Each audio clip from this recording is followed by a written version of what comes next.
Of course, I went to college and I learned a lot. I became a better person and all that. But why you go to college, I don't care what anybody says. You do that so that you have that piece of paper so that you can walk up to a company and say, this is what I have, and then they can hire you. Unfortunately, the only thing they're looking for is interns. The way it is nowadays is you see all these people here, you see these lines, like people are standing back to back to back to back, and this is just to do free work. The field where I'm trying to get into involves a lot of knowledge of technology, up-to-date technology. And the cameras that were out a year ago or a year and a half ago when I started looking for a job are obsolete now. The longer it takes for you to get a job, the harder it is for you to get a job, and what you know, it's no longer used. Right. I mean, take Goldman Sachs, for example. They have so many applicants that they only really have time to look at, like, what's your GPA? What school do you go to? What classes do you have? And what internships? My friends who weren't of color, they seem to have a bit more resources in terms of networking. Just, you know, whether it was an uncle, family friend who was in a position in the job that they were looking towards, and even if it wasn't someone related, they knew someone else who had that job, so they knew how to get there.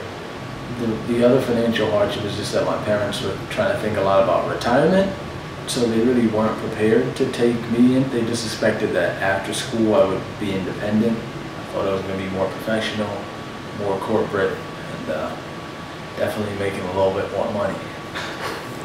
Well, it's been very hard because I do have a daughter and I'm now currently in school, and I've been looking for a job like about a year and a half now. At this point I'm desperate and I need anything. Oh my gosh, I can't even tell you. I flooded offices and a lot of mailboxes with resumes. Now I realize that it's not really just sending resumes, it's just, you know, who you know gets you in, really, nowadays I should say.